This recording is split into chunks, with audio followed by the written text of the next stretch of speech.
बिस्मिल्लाहिर्रहमानिर्रहीम। अस्सलामु अलैकुम वरहमतुल्लाहि वबरकातुहू। जज़ल्लाहु अन्ना मुहम्मद अम्माहु व अहलुहु। मेरे नाज़रीन, उम्मीद है आप खैरियत से होंगे। मेरे नाज़रीन, कल मैंने आपको वीडियो बना के दी थी कि रशिया ने यानी 24 घंटे का अल्टीमेटम दिया था यूक्रेन को। कीव शहर जो है और खार्किव, ये दो शहर ऐसे हैं जो रशिया से फ़तह नहीं हो पा रहे। और अमेरिका ने भी ये कहा था कि उनकी जो इंटेलिजेंस एजेंसियां हैं उन्होंने रिपोर्ट दी थी कि किसी भी वक्त जो है रशिया जो है आखिरी हद तक जा सकता है और एटमी हमला, न्यूक्लियर यानी कि बम जो है वो गिरा सकता है। तो उन्होंने धमकी दी कि हम भी गोल गेंद का इस्तेमाल कर सकते हैं। यानी कि दोनों तरफ से कशीदगी इतनी बड़ी हुई है, बड़ा बड़ा असलहा वो चलाने की अब बातें हो रही हैं। तो रात को क्या किया रशिया ने वैक्यूम मिज़ाइल जो हैं वो फायर किए हैं। ये वैक्यूम मिज़ाइल है क्या मेरे नाज़रीन, ये आपके सामने स्क्रीन के ऊपर चल रहा है। ये देखें वैक्यूम मिज़ाइल, ये आपको दिखा रहा हूँ मैं। ये वैक्यूम मिज़ाइल जो मेरे नाज़रीन है, ये जैसे एटमी मिज़ाइल है। एटमी मिज़ाइल की जो रेंज होती है वो तकरीबन 3.5 किलोमीटर का एरिया होता है।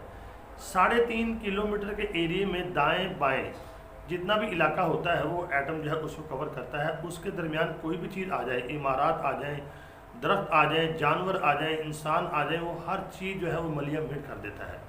एटम की जो है पावर इतनी है।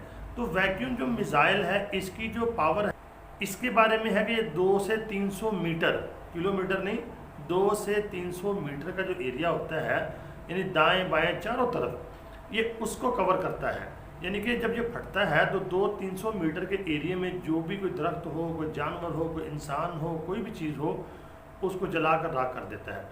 जब ये फटता है, फटने के बाद वहाँ पर ऑक्सीजन की यानी कि बिल्कुल ख़त्म कर देता है ऑक्सीजन को।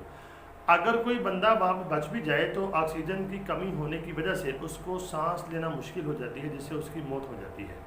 तो रात को यानी कि यूक्रेन के ऊपर यानी कि रशिया ने वैक्यूम मिज़ाइलों से हमला किया है। तो मैं आपको बताता आ रहा हूँ कि किसी भी वक्त बड़ा एटमी हमला भी हो सकता है। यानी कि रशिया जो है वो अपनी फतह के लिए कुछ भी कर सकता है। वैक्यूम मिज़ाइल वो फायर कर रहा है, अगर इससे भी बात ना बनी तो वो आगे जा सकता है।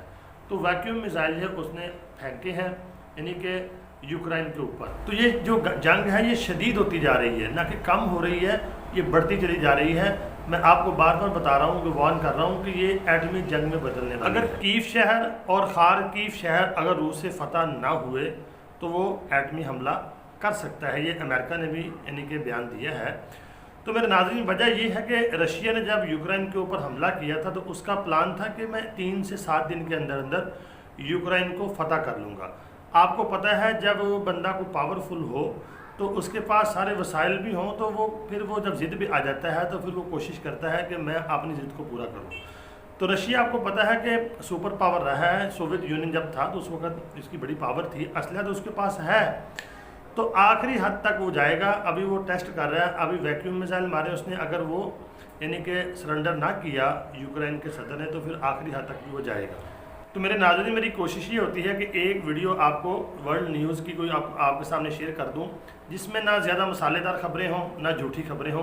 कोशिश मैं करता हूं कि अपने सोर्सेज से जो मैं यानी कि सही खबरें जो आप तक पहुंचा दूं, और एक इस्लामी वीडियो कुरान और हदीस की रोशनी में। तो आपसे गुजारिश ये करना चाहता हूँ, अगर आपने अभी तक मेरे चैनल को सब्सक्राइब नहीं किया, सब्सक्राइब करके मेरे दस्तों बाजू ज़रूर बने। अल्लाह ताला मेरा और आपका हामी व नासिर हो। अस्सलामु अलैकुम व रहमतुल्लाहि व बरकातुहू।